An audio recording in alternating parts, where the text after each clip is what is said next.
All right, I wanted to talk to you a little bit about the project before we start. This is what I'm going to teach you today. So this is a basic coloring. You're just filling in the blank space and you're done. This is what happens when you add a little bit of detail and some shading. You can take a simple drawing or even a coloring picture from a coloring book and make it a little more dynamic and add a little more interest by doing some shading and doing some extra details, going a little extra. And this may take a little longer to do, but it makes a big difference, and it's funner to look at the end result on this. These are very simple, by the way, so like you could do something a little more elaborate and it would even be more wow. But this is just something to kind of show you, but I wanted to show you the difference between a simple and then a shaded version, and you can kind of see the difference there. All right, so I'm gonna clean this off and we'll get started. All right, we're gonna do a basic coloring with some shading. I'm just gonna show you how to make your color, even if you're using a coloring book, make it more dynamic, add some stronger interest to it. Even something simple can take, you can make it dynamic and really interesting by how you add your colors and what you do. So I just have some they're Crayola color pencils. I have a blending stump, a pencil, and if you don't have a blending stump, you can use a Q-tip. Leave it to me to only have this makeup Q-tip right now, but regular Q-tips will work as well. So anyway, so you have just these basic supplies, and what we're going to do is we're going to color just like you normally would, just kind of color it in.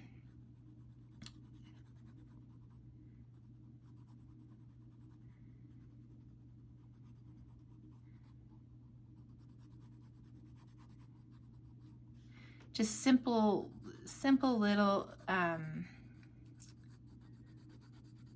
filling the space here. I'm going to leave my daisy white, and so I'm not going to color the petals of the daisy, but I am going to do the stem and the center. So I just wanted something simple and quick that I could show you guys how to do this. So okay, so now we have that. So now you're going to take your blending stump or your Q-tip, and you're gonna kind of blend in that color pencil. You can use crayons. If you have color pencils, I think they would work better for blending. But if you're using crayons, you would skip this step. So here we go. All right, and then we're going to take a darker color green, and we're going to kind of shade right under the vein of this leaf. This is what I'm talking about there. So on both sides. And then at the base of the leaf, you're going to do it, and at the very tip, you're going to add some of this green. And then you're going to blend it with just kind of breaking it up a little bit. It'll blend it in a little bit here.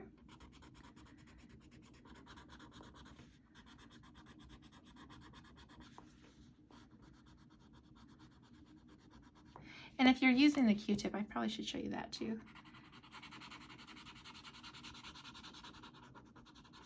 It doesn't work as well as the blender, but you can see that it does its job. It's doing a little bit of it. Okay, so then you're going to go in again and just add another layer here, and maybe follow the edge a little bit. And you do not have to blend this. You can just do so I'll do the rest of it. I showed you how to use the blender, so I'm not going to use the blender for the rest of it. I'm just going to show you how you just do it with just your color pencil.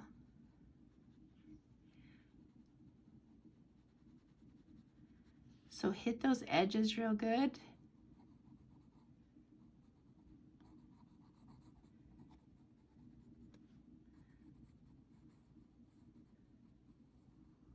then up there.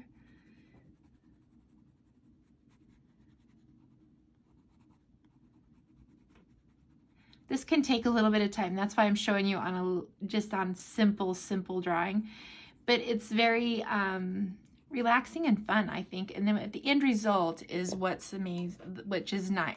Makes it really nice to do this. I'm adding a little blue. I always add blue to my leaves. I like how it looks, and so you can add whatever colors you want to things. You just have to make it your own.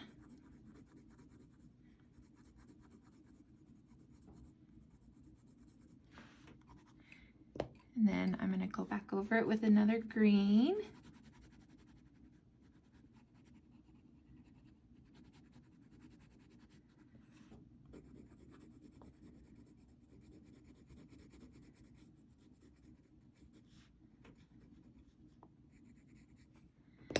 And then on the base of it again with this.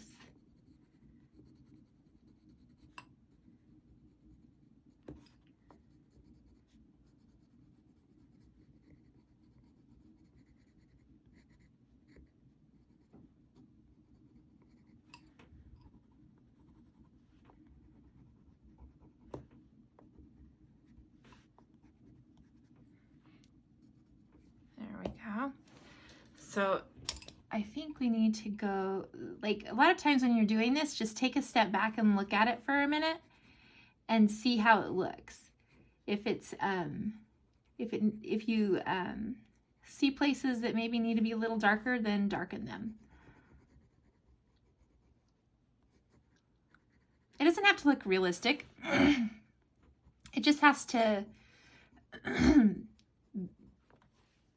be pleasing to your eye. Even the simplest of a coloring book or anything like that. Coloring books actually are really good for this practice. There you go. So now that leaf is a little more dynamic. And then we have the center of the flower.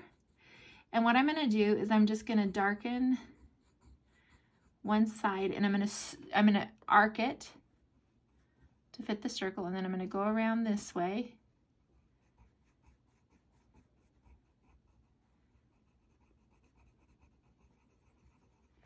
And then I'm going to take the orange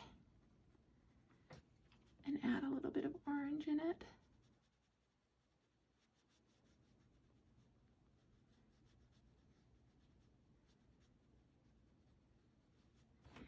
And then if you take the next color over the top of it,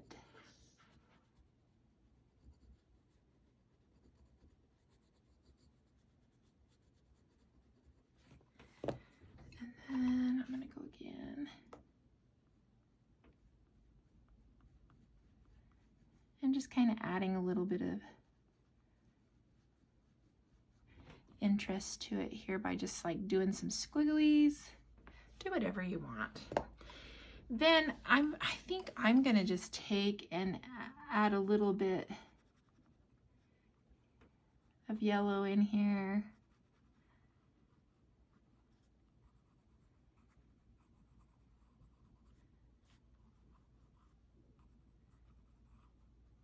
So it's just not a flat white, but for the most part, I'm just leaving it white.